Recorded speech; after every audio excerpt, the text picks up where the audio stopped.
if I use them on my store, more or less. We use the exit pop-up on sales funnels. On stores, not so much. The reason being is like a lot of our traffic is on mobile and these apps are not really friendly in a manner of like if you're getting your phone and you're kind of like scrolling very fast, the phone thinks you're leaving the page and then it pops up, and that's kind of like break the flow of things, and I hate that. Like my goal in life is to give my traffic the best flow to get them to purchase, and then we will deal with the rest. You know what I mean? Like, I don't want to break or I don't want to disturb that purchasing flow. Let them buy, and then we will deal with all the fancy schmancy stuff. Gotcha. I'm like very simple with my funnels and with the way I do things to get that purchase. After the purchase, oh boy, it's all fun and games after that. It's a bonanza at that point. I got my money. I'm profitable. Let's have some fun.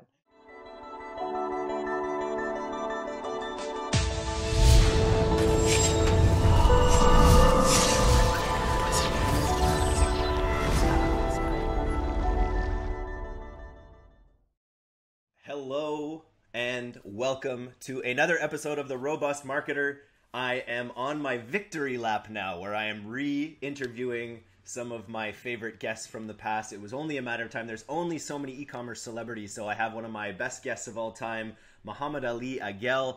Mohamed Ali Aguel is, I don't know exactly what he does. I just know he just churns out e-commerce dollars, builds businesses. I know he's building info products. He's building a SaaS, and he just still legit slams up big numbers all the time on all sorts of different e-commerce stores.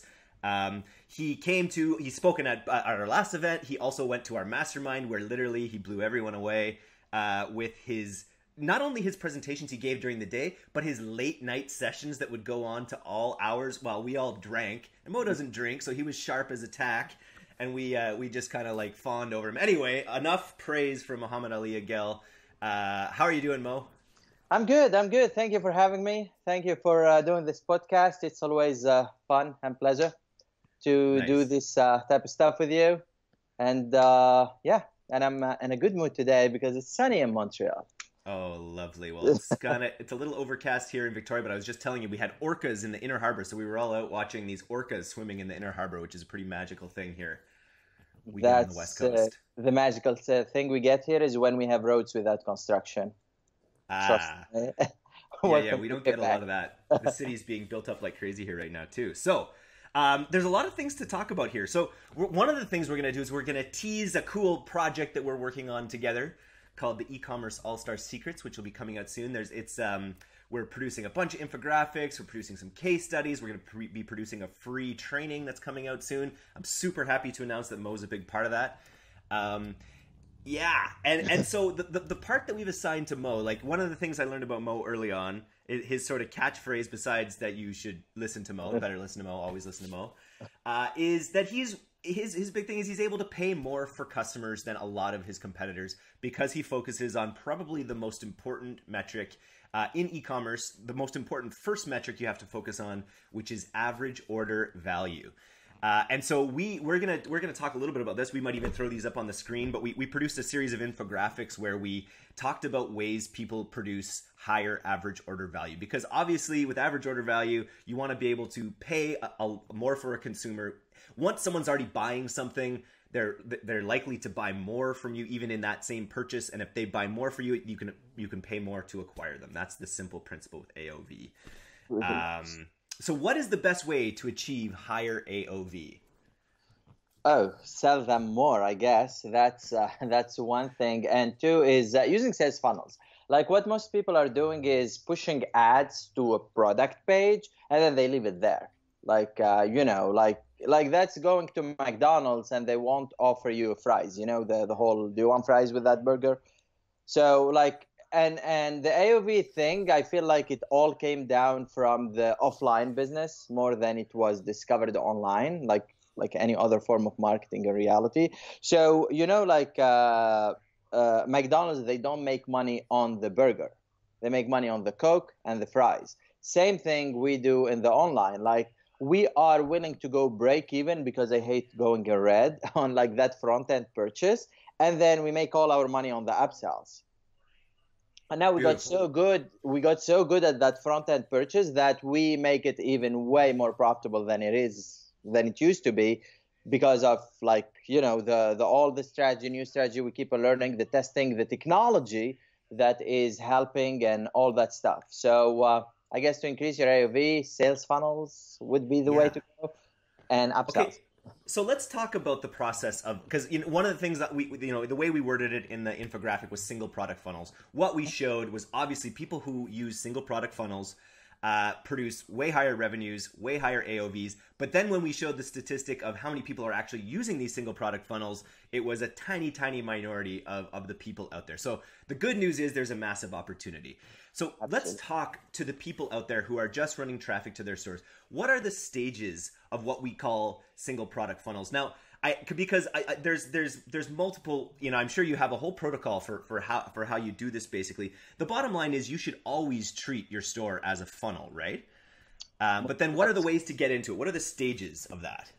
So basically, for people who are like, let's say they own storefront, whether on Shopify, WooCommerce, or whatever, mainly Shopify, the idea is if you have a working product, you may want to move it to an actual sales funnel. When I say sales funnels, I'm talking like pure direct response funnels, landing pages, pre-sales, one-page checkout, one-click upsell, and so on and so forth. So to give you like the whole process in a nutshell is you test on Shopify, products are working, you move them to a sales funnel, and then now with the technology and apps and all of that, you can push all these orders back from the sales funnels back to Shopify. Now, even with some apps, you can even have your sales funnel on Shopify. So you can have your landing page on Shopify. You can have your one-click upsell, like the checkout happens on Shopify, and then your one-click upsell happens on Shopify. The best two apps probably I know of right now for the one-click upsell are CartHook and OCU by Zipify. One click upsell. Yeah. So that's like in a nutshell what you want to be doing. Now, my favorite, honestly, is sales funnel because of the, I guess, like we can modify and we can do whatever the hell we want with the sales funnel. It's like, you own it end to end, like with sales platforms such as Shopify, which is an amazing platform, but there are restrictions. Like on the checkout page, you cannot modify it fully. And recently we got like the domain name on Shopify. It became like, it's your own domain name. 6 months ago, it used to be checkout.shopify.com. So stuff like that. And especially when you are in the direct response marketing, you want to be really focusing on, testing, split testing, CRO. A lot of work goes into CRO and always trying to be the control. If someone asked me like what my daily thing is, like my daily motto is trying to be the control. There is that benchmark, there is that number that you achieved, and your job, I feel, marketer is always trying, whether it's like net profit, conversion rate optimization, CPC, CTR, etc. Just beat the control. So that's pretty much it. Nice. We're engaged in that heavily right now with our lead gen campaign, and it's great to be just getting back in that real hardcore performance mindset of being able to tweet things. Yesterday I threw a GIF up on the page because I thought it looked good, and then I looked at the GIF. I'm like, oh, that's 7 megabytes. That's probably too big. That's going to affect loading time. So back up a little bit. So stage one is on your Shopify store, you hook up CartHook and one-click upsell, and that sort of gives you the functionality of the basic essential functionality of the sales funnel where you're hitting people up to buy more when they're buying, which is a great first step. Step two is using something, I would imagine when you say sales funnels, do you mean ClickFunnels to start less, with? Is yeah. that a good first step? Pretty much, ClickFunnels. So to go back just a bit on the whole test on Shopify, you also want to test your products. Like the thing with sales funnels, they take a little time to set up, and you really want to be moving fast. So the easiest way to test your quote-to-quote front-end products is to put them on Shopify. It takes like 2 minutes, and you have a product page, and then the idea when you're pushing traffic there, if you're profitable, so be it. But your goal is not to be making money. Your goal is to finding that winner. Once you find that winner, then like you add OCU, or even you can add OCU like or cart hook in the beginning, and then you testing upsells. Meanwhile, when you're doing that, you want to be building your sales funnels. Does that make That's sense? right. So you're That makes testing on sense. Shopify, you're testing upsell, and then you're taking it all into like ClickFunnels, and you, or whatever sales like funnels you're using. Probably ClickFunnels is the easiest and more affordable one and accessible right now. And basically, you want to build your sales funnel, and then you switch all your traffic to your sales funnel, and then the real optimization starts.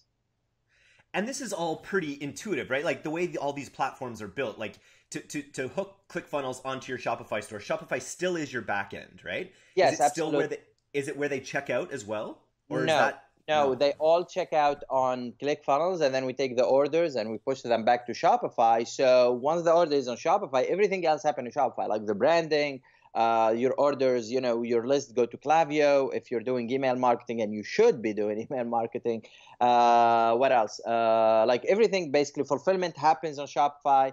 Everything, it's like literally, if you think about it, if you take the sales funnel out of the formula, everything else is business as usual. Orders go to Shopify. That's it. It's just think of the sales funnel as another sales channel. It's a sales channel, not a standalone funnel code to code. Like, if you think about it, that's how it works. It's literally another sales channel. It's like selling on a Facebook store and the orders get pushed on Shopify. Same thing. But it gives you extreme customizability. It gives you the ability to be, I guess, a little more aggressive in terms of how you push additional sales and things like that. It gives you that ability to have people have, what is it, the one-click conversion, basically, right? Or one-click upsells, which is a big deal. So the one-click upsell, literally, and the order bumps. I love these two. So explain order bumps. So the order bump is basically, let's say the easiest example, probably, and the most popular is you're buying an ebook or you're buying a physical book, and they will ship it to you. Like, let's say you bought it for free plus shipping, or you buy it for like $20, right? And the order bump is literally a checkbox, a little box that says, okay, you bought the book, or before you buy the book, you're about to buy the book. It's going to take like 1 week for it to receive it. And then here is an audio book for $47, like the same book but an audio format that you can get right now. It's a downloadable. Most people, like, our uptake rate on our order bumps usually are like 25 to 30%. And we try, exactly, and you try to do an order bump that doesn't cost you money. So either it's like more or less a service that, you can achieve with the software or automation, or you can sell a digital thing that, you make once and you keep on selling. Like most of our funnels, to be honest with you, man, the order bumps, when we look at our net profit at the end of the day, the order bump is anywhere between 30 to 50% of the actual net profit. Because again, the order bumps, like, we really don't have any cost associated to it. It's pure profit. So, like, it's little tweaks like this that why I love sales funnels, because you can maximize on your AOV, you can maximize on your customer, like, in ways that you cannot do on a classic shop front. So, well, yeah, so that's the order bump. The one-click upsell is pretty much, after people buy from you, you present them with another offer, an offer that they can't refuse, and they click yes or no. So when they click yes, they get charged. They already pulled their credit card on that irresistible offer in the beginning. And then the thing is, when people buy, there is that chemical substance that is released in the brain, the dopamine. You get that whether you're buying or someone praise you, or you win in gambling, or you're gambling, or you're taking drugs. Why I know all that, I don't know. But these are like the 4 most common ways you get dopamine. Maybe sex. That too, I think, depends. But God, Eric. And that basically, so they have that chemical substance, and then most people will click yes. You know what I mean? Like, they bought and they are happy about that purchase. And if your upsell is good, if your offer of the upsell is good, they will buy it. I can give you a hint right now on the best performing upsells is like more of the same. More of the same is they bought something on the front end, you offer them the same thing again, but at a lower price. Why I think it converts best? Because probably you have done all the pre-selling for that product, right? Gotcha. So people are pre-sold on it. They already bought it. They made that decision. And then when they see it cheaper, usually, than what they bought on the front end, they're like, oh, yeah, add it. What the heck? I So like that idea that you brought up too of the book and then the digital product of the book, because it gives them that element of instant gratification as well. So that you might have to wait for it a little bit, but you can get the digital version of it right away for an added cost here. exactly, and that's the thing. Like the hybrid model works so well, and like I have seen so many funnels, and you can see it like especially in the internet marketing world and the entrepreneurial world, where they will sell you a book and then a training. So I don't know why someone like in the dog niche is not selling a dog collar on the front end and then selling maybe, I don't know, a dog training as an upsell. You know what I mean? Like you can Yeah. do a hybrid model, which is not very hard to do. And with a hybrid model where you're selling digital products, it's all profit. Literally, you make that product once and then thank you, but goodbye. It's not like e-commerce where on every order you have your cost of goods, the shipping fees, etc. I'm not saying e-commerce is bad. That's what I do full time. But you gotta, I guess, optimize and see what's working best for you, right? Like in your niche, in your funnel for that particular audience. Some audiences like the whole digital stuff don't really work unless it's like a 90 type of videos, like 90 video series that they need to watch, a home study course type of thing. So yeah. Okay. Nice, but essentially you got to beat the control. You got to, and you use AOV as your main as conversion rate and AOV. I would imagine some sort of combination of those metrics. So it depends on what you're trying to beat, right? So when we're talking, let's say about Facebook, I'm always trying to beat like the CPC. I want it always to be cheaper. My CTR, I want it always to be higher. My video view type of length, like how many people watch, let's say 90% or 75%. I want that number to be always the percentage higher. So we keep on tweaking like the video. The CTR on the play video, we want that to be higher. So we're always testing thumbnails. And then we move to the funnel. So in the funnel, like you have the pre-sale page. So we have the CTR of the page. That's what we call it. Like how many people see the pre-sale page and then click the button to go to the actual order page. Gotcha. Because if you think about it, like the higher that is, the more money you're making, assuming that your order page will have the same conversion percentage.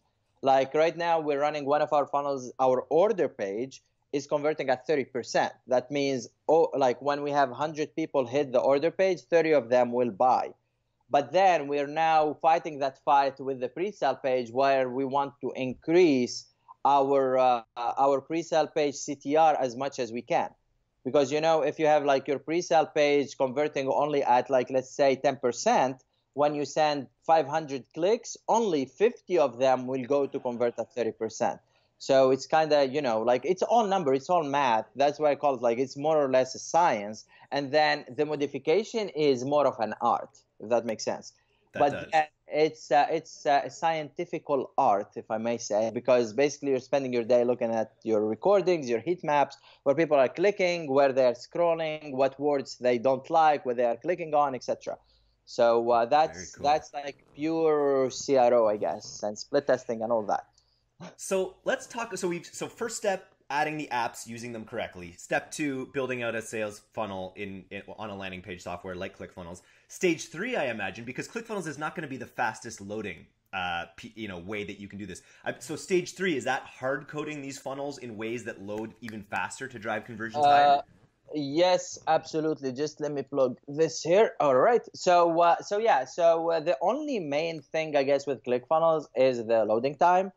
It sucks. Sorry, ClickFunnels, if you're watching this, but fix your shit. It's just you have to sacrifice. It's such an easy platform to use. I know. It's a beautiful platform to use for usability, but that's inherently going to have a lot of code bloat, right?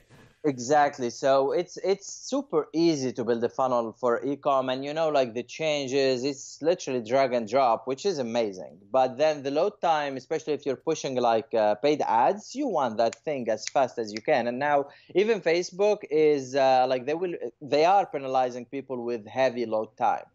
I think over 3 seconds load time, and they start like increasing your CPM.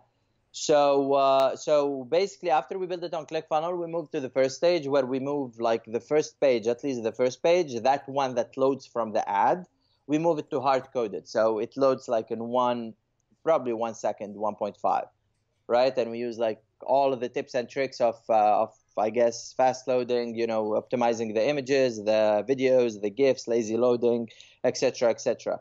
And basically, yeah, so that page now it's hard coded, and then depends, honestly, I will be totally honest with you, depends on how lazy we are or how the technology available is. Because right now, there is a huge gap market where there is no CRM that does what we want to do.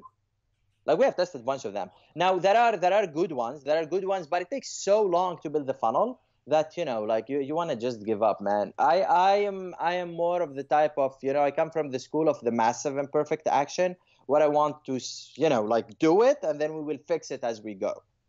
Because That here is makes the sense. thing, like in business, sales cure all. Like once you have sales coming in, even if they are not like you're not making that, you're making profit, but you can make way more. But as long as sales are coming in and profit is there, you can make as many mistakes as you want.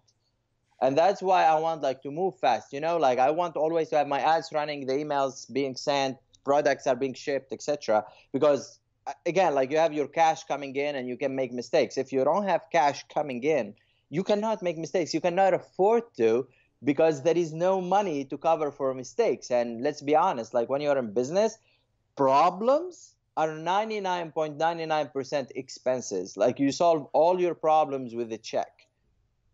You So do. if So you can, massive imperfect perfect action. accent. I Exactly. like that school as well. That's like the run fast and break things, right? Exactly. Very So you cool. want to like run as fast as you can. Doesn't matter if you start and your conversion rate is like 2%. Great. Now at least you have a conversion rate to compare to. While if you are trying in your head to create that page that will convert at 10%, you don't have a base. You don't have a benchmark. You don't have anything to compare to.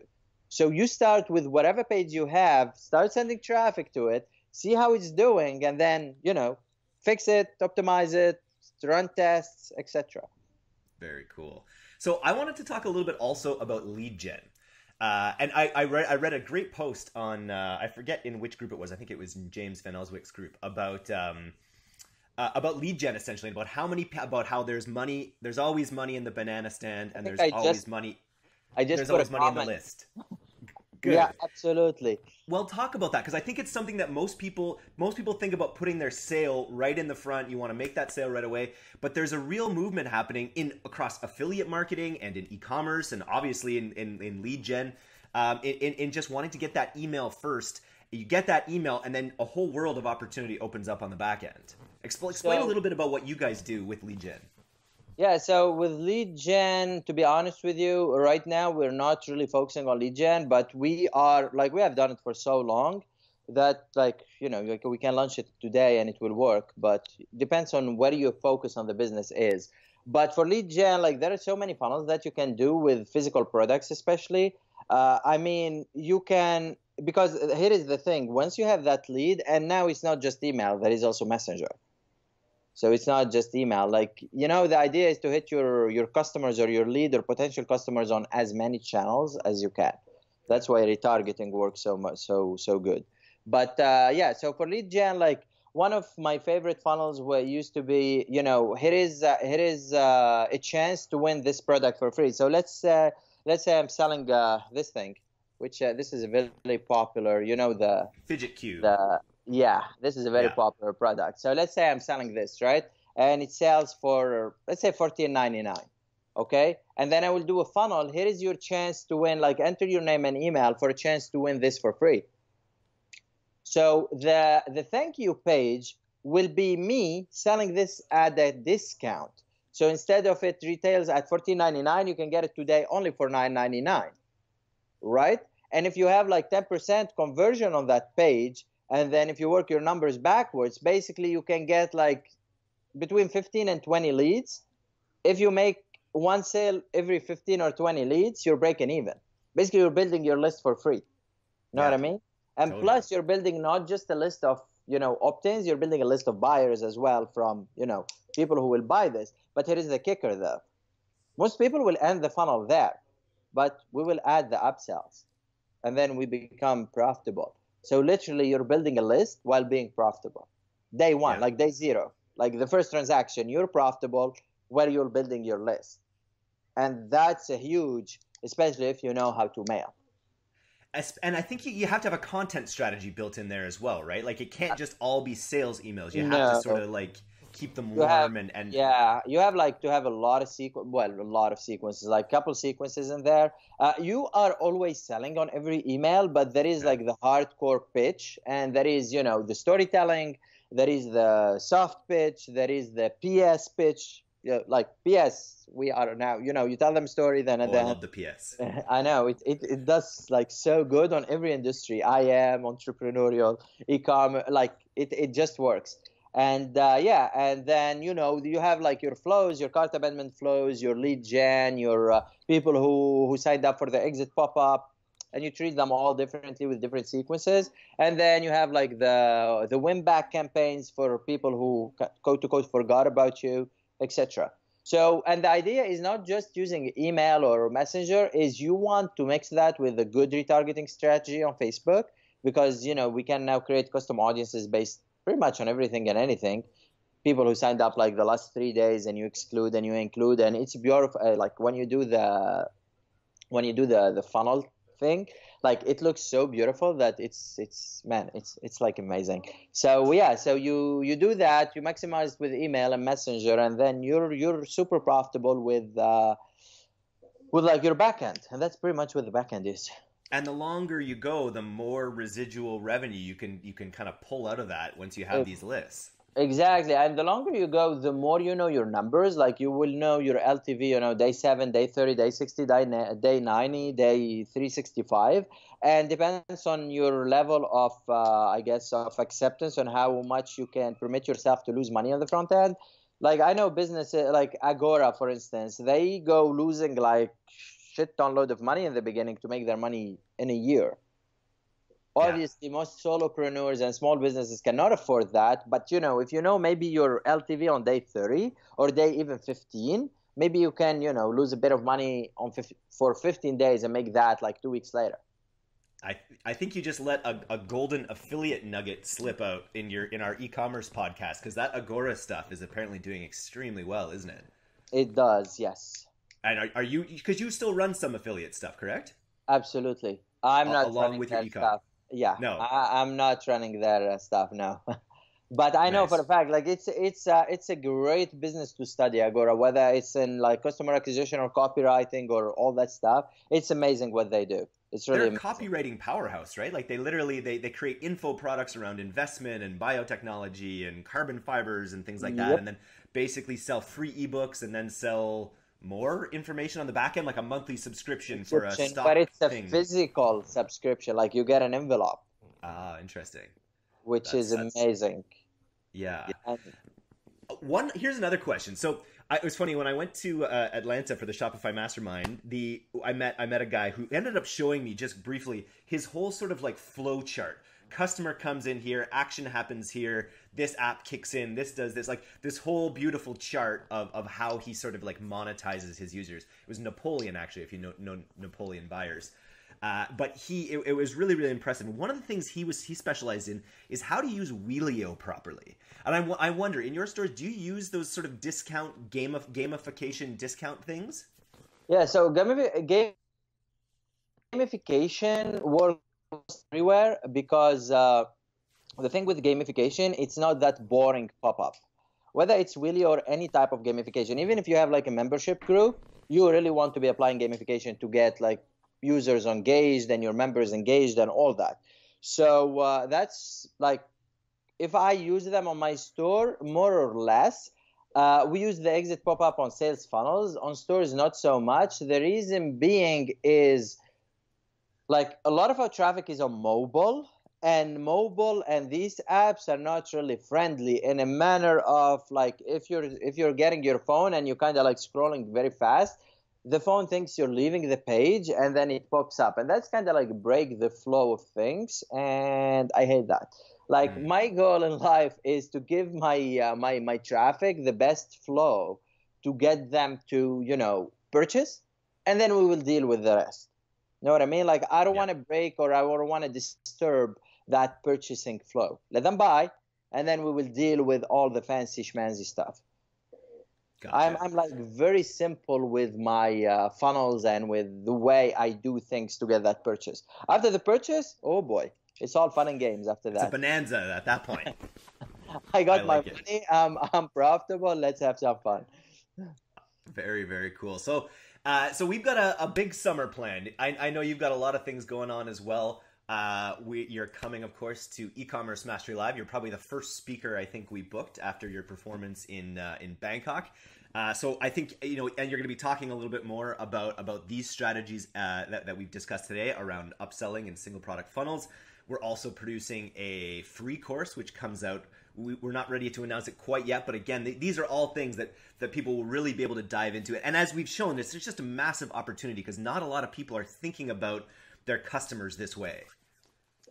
Absolutely. So this summer is going to be fun. We have a lot of things coming. We have Spain. We have e-commerce all stars, which is going to be a wonderful project. I have a couple other things that I'm working on. I will be announcing soon. One of them is the SaaS you mentioned. Nice. Can you tease your SaaS a little bit? What's the elevator pitch on your SaaS, or is it not ready yet? So my SaaS is pretty much our bread and butter. Literally, is what we use daily to know our numbers. Because here's the thing: we are in the performance marketing space, and in the e-commerce, I have talked like to countless people where they like, okay, I spent $1,000 today, I made 3,000, but there is no money at the bank at the end of the day. Like there is no money. Where my money went? So, you know, people like don't know how to calculate their cost of goods, cost of shipping, and all that stuff. And not only like the SaaS will be doing that, I also added what I call Advisely, like the advisor. That's what the software, by the way, would be called, Advisely.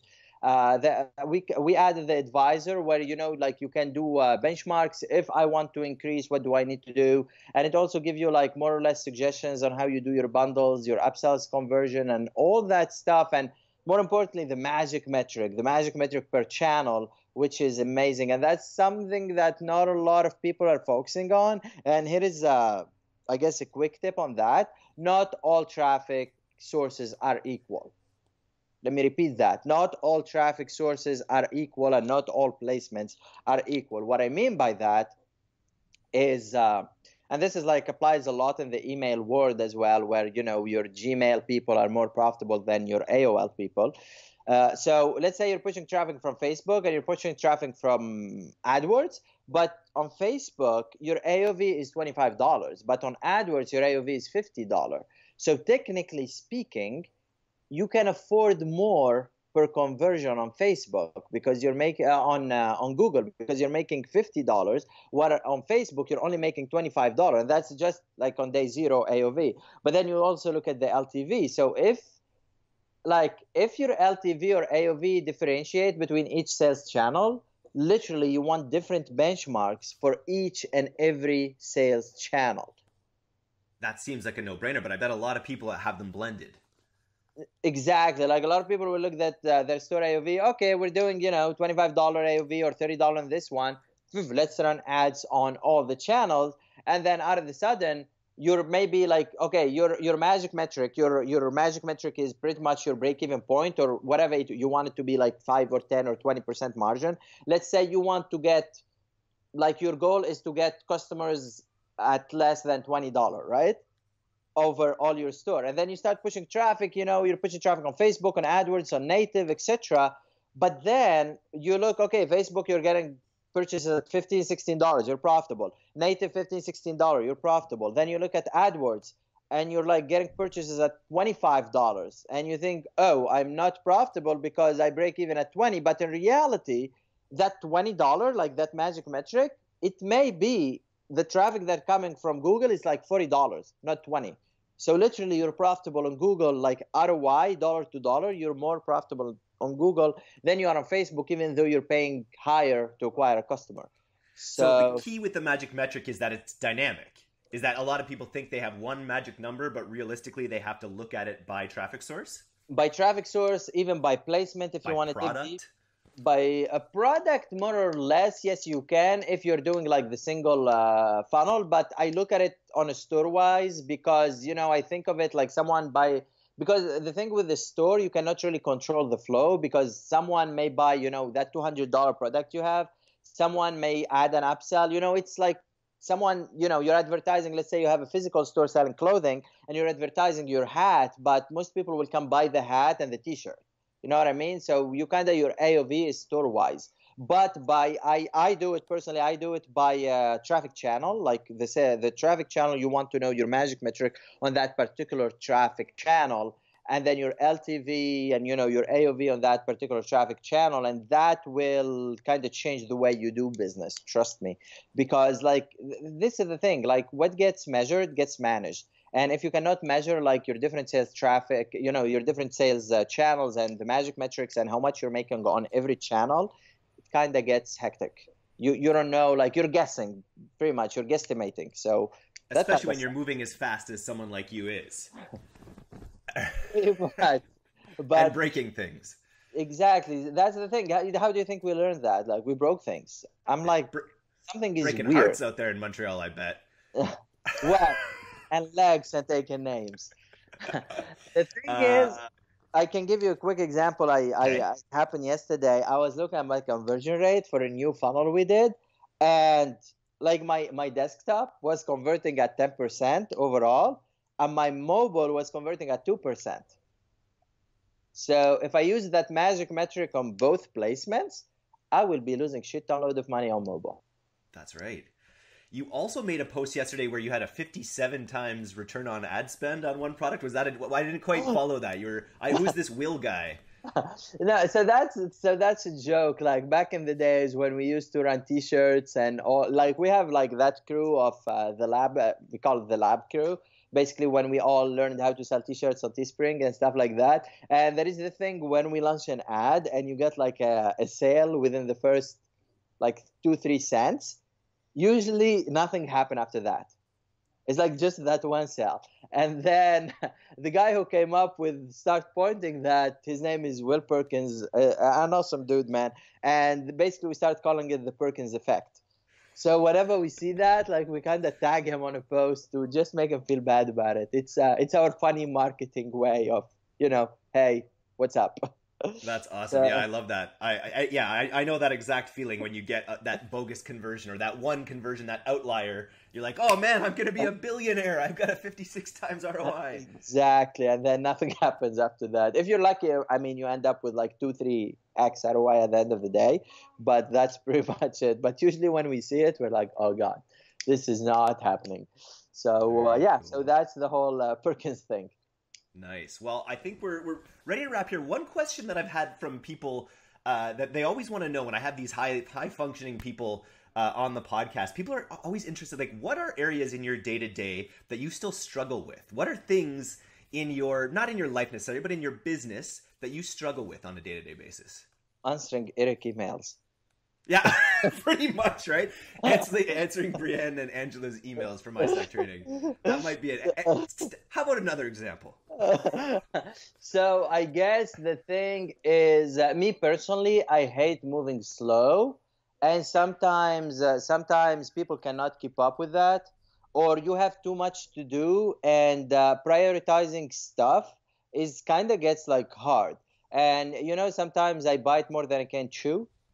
But that's fine with me. That's fine with me. Like I would rather chew on greatness than die on misery. But that's the thing. Like for me personally is, and I tell this like to people every single time, and I still don't follow my own advice sometimes. Is don't take more than what you can handle. Like you need one thing to be a millionaire. You don't need 17 million projects. And the reality is, if you take like more than what you can afford yourself to do, you're gonna end up doing nothing.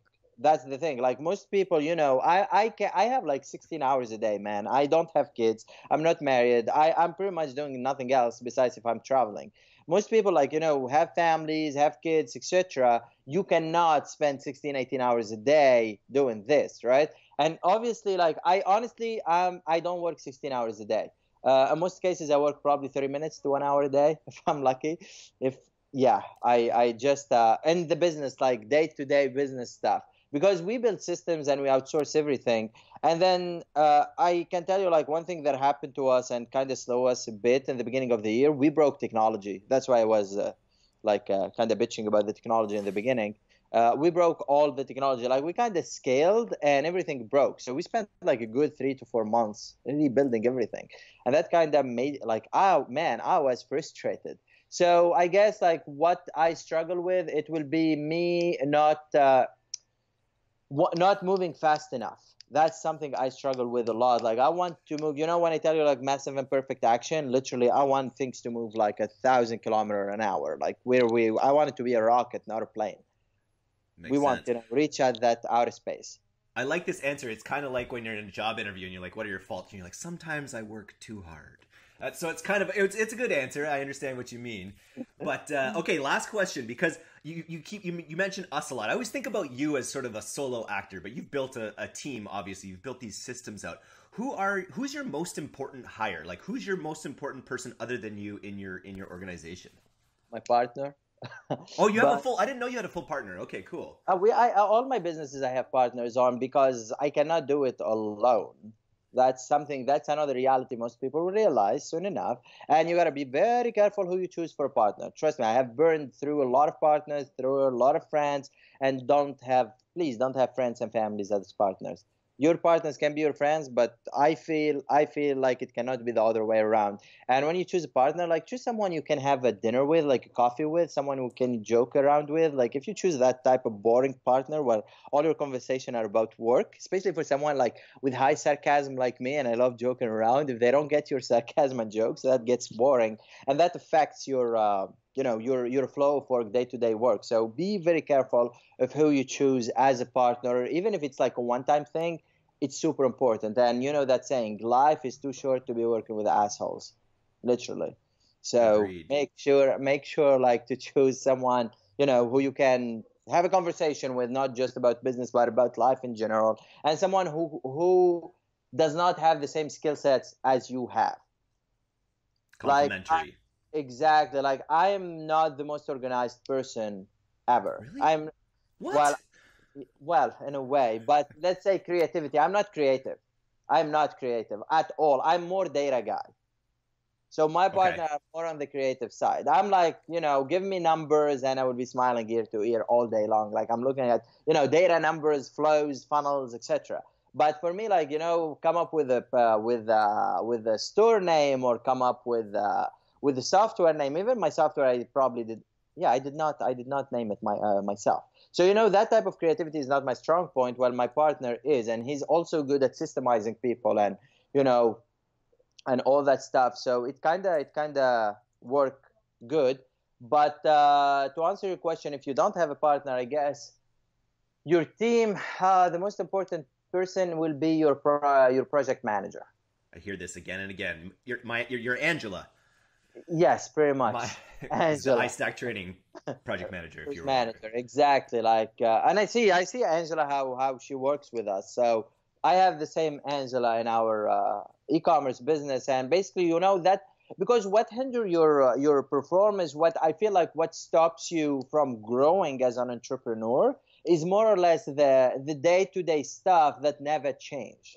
You know what I mean? Like you as a CEO of a business, I feel like, you need to be going to masterminds. You need to be talking with people. You need to be like learning, reading books, taking courses, micro-dosing mushrooms. That expanding your knowledge. I'm yet to get on that thing. Yeah. But the thing is, if you spend your day into this day-to-day stuff, you're gonna at some point you're gonna hate your business. You're gonna hate what you're doing. You're not expanding. It's not fulfilling. You're not learning anything new. You're not meeting new people.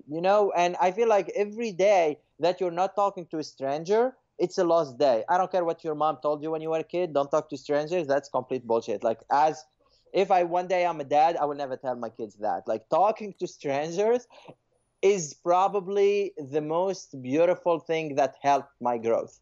Literally, especially in the business world. When we go to these conferences, like, hey, what's up? My name is this. Your name is that. This is what I'm doing. And that's what I love about like these conferences. You talk to a stranger and you feel like you know him for the past 10 years. Like, here is what I'm doing. Like, sometimes I don't even catch their names.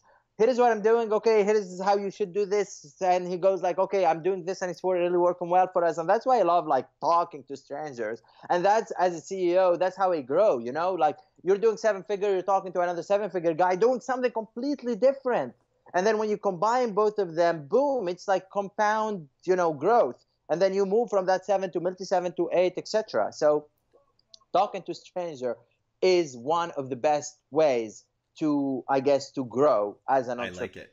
I would say qualified strangers. You don't want to just go out on the Well, street yeah, and, you know, I like talking to I someone. like talking to randoms too. But these Exactly. conferences are incredible. Let's just plug this conference one more time in Barcelona. You need any excuse to get there because you do. You just run into people and you have this instant commonality with people. We have people coming from the affiliate space, from the e-commerce space, from the small business space. We've got Greta coming in who's built these amazing brands. Like, it's your chance to grow. You can't overstate how important it is. Like that mastermind we did where we met 25 amazing people and everyone learned so much from you, and I guarantee you learned a ton as well from the other speakers and from the attendees.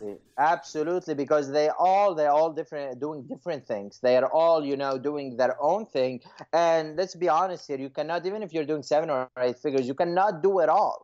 Like there is always something. That's why every human is different. So they all see things differently, and that's why we are all different in our unique way. And that's what you want to get. Like the advice of someone, you know, who obviously I personally preach the idea of do not take an advice from someone who you don't want to be in life. But then that thing, you know, like, but we were all entrepreneurs in there, and they're all, you know, self-sustained entrepreneurs. So that was like the perfect environment for me to take advices from different people. And there were like guys, like most of them were heavy hitters, which also in Barcelona, I know all the heavy hitters, like in e-com and affiliate world are coming. So for instance, I learned a lot about native when I was, when we did the mention mastermind in Bangkok, it was in Phuket. So I learned like a lot about native, and then I thought a lot about Facebook, e-commerce, and funnels. So that's the thing. And I didn't know any one of them when I went into that mention, right? I only knew you and Angela, pretty much. Pretty much, that when I walked in, like, you know, and we still talk, we have the Skype group, and we still talk till today, and we help each other, like all of us. So that's the beauty of talking to qualified strangers. And that's, man, that's something like I feel like every entrepreneur should do. It should be doing, even if you cannot afford to travel. And I get that, like you're starting out and you don't have money and all that. Like there are local meetups, there are, you know, places where entrepreneurs hang around. So you would really want to go there and meet people, because let me be honest here, I spent years working in my room. Like when I was a student, I spent years working, you know, me and my laptop. And there is that connection that you get with people when you meet them face to face that you cannot get over Skype, over, you know, whatever, Zoom or whatever. Like me and you, for instance, if probably we did not meet in Bangkok, I think the first time we met, probably we would have not, you know, made all these other projects together, right? Totally. So that, and if we had just met once, who knows if we hadn't taken a flight together and done, you know, all the weird little adventures that cropped up there. Exactly, and that's life is a bunch of experiences, and you want to build as many of them as you can, and that's how you grow. And build your tribe. Exactly. Build the momentum marketing tribe. Join Mo's group. It's a fantastic group. Come see us. Come hang out with us in Barcelona. I think this podcast might have set the record for value per minute. So thank you so much for coming on again. My pleasure. And watch this space, because we're going to be doing a lot of cool things this summer. Mo's going to be doing a lot of cool things. If you want to learn about single product funnels, you want to learn about how to increase your AOV, stay tuned because it's coming. Always, right, man. It's going to be fun. All right, brother. Thank you, everyone. Thank you, Eric, for having me. Okay. Peace. Peace.